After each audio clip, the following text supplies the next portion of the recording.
BodyBags, where horror lies.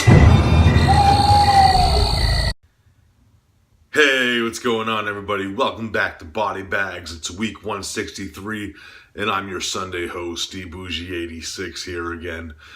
Now, the film I got for you guys today is actually a film from 2012. It's a Japanese film, and it's actually a personal favorite of mine. Yeah, I never get to really review films that I've seen before on this, and I was like, why not, since I've been watching a lot of first-time watches and I wanted to throw something in that I've seen already, so I decided to review it for you guys today. And this film, of course, goes by the title of Dead Sushi. Yes. If you don't know about this film is directed by Noburu Iguchi, who's directed a lot of fucking batshit fucking craziness in his filmography. Of course, he directed Zombie-Ass Toilet of the Dead, which my predecessor, Mood616, actually reviewed on BodyBags before. That's actually how I knew about this director for the first time. And he also directed Mutant Girl Squad, which I reviewed before on this channel. And The Machine Girl, which is one of his most first films that he was known for. And he's also directed, infamously, the segment from ABC's A Death, F is for Fart. So if you've seen that, then you know what you're going to fucking get into with his films and his humor. But the main plot of this one, we're introduced to our main character, Kiko, who's a young girl whose father is a sushi master. And in the beginning of the film, we end up seeing her being trained to become a sushi master like her father. But with his dismay and his the way he treats his daughter, she ends up leaving him and going to work for this inn.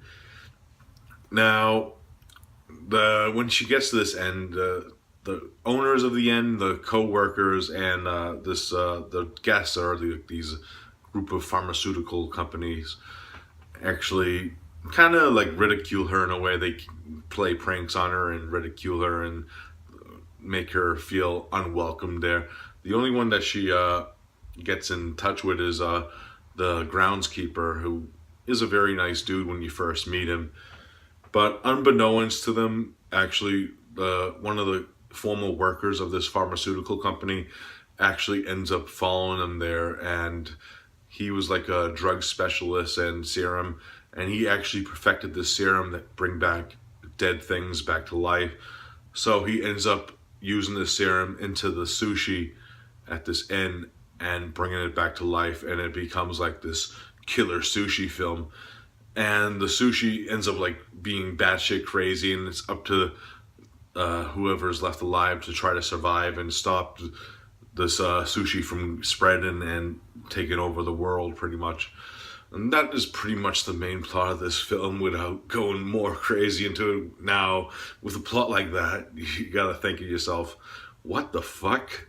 But there's a lot of what the fuck moments in this film, I have to say.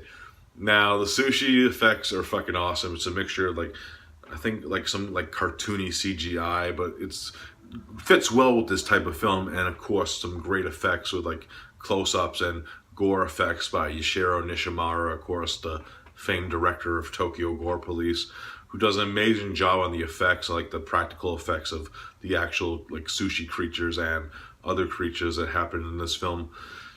And there's a lot of batshit crazy moments in this. There's one scene in particular where they're doing a sushi girl type thing, where they have human plates and stuff for sushi, and the sushi starts attacking the girls that they're laying on top of. It's fucking bizarre, but kind of chilling at the same time when you think about it, because you don't know when the fucking sushi's gonna start attacking them.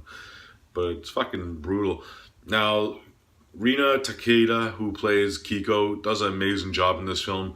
Of course, she's most famously known for the films High Kick Girl and Karate Girl, which are martial arts films. And it really blends well with her character, because her character does do martial arts in the film.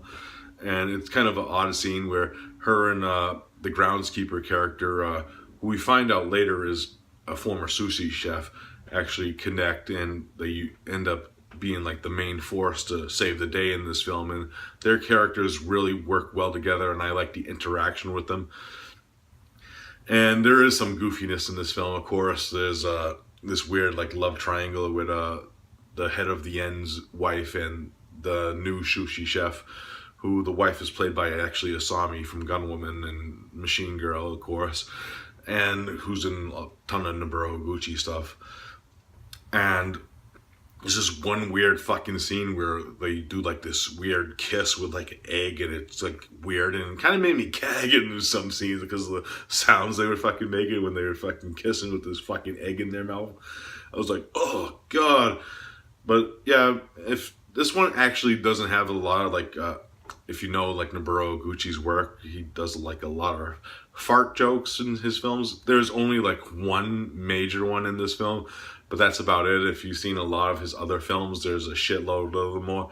So if you're not into like the fart and humor, like in Zombie Ass and F is for Fart, you don't have to worry because it's not really like a main issue with this film, which I kind of did like it because it was kind of like, I was like, oh shit, they only did one of those jokes in this film, because I was expecting it more in like other films, but whatever.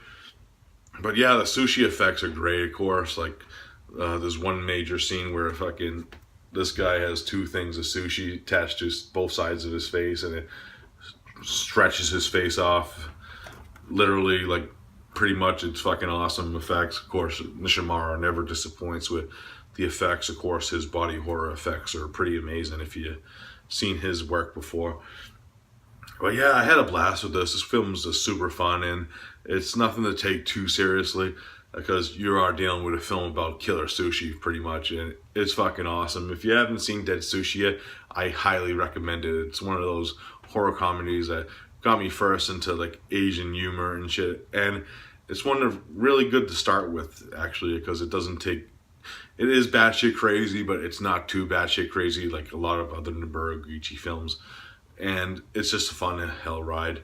So if I had to rate it, I'm giving it a solid 8.5 out of 10. That's how much I love this film. It's fucking awesome. If you haven't seen it yet, I definitely recommend it. So 8.5 for Dead Sushi, yes. Alright guys, that's it for this review. I'll be back next week with another one. And as always, BodyBags family, I'll see you next week. Peace out.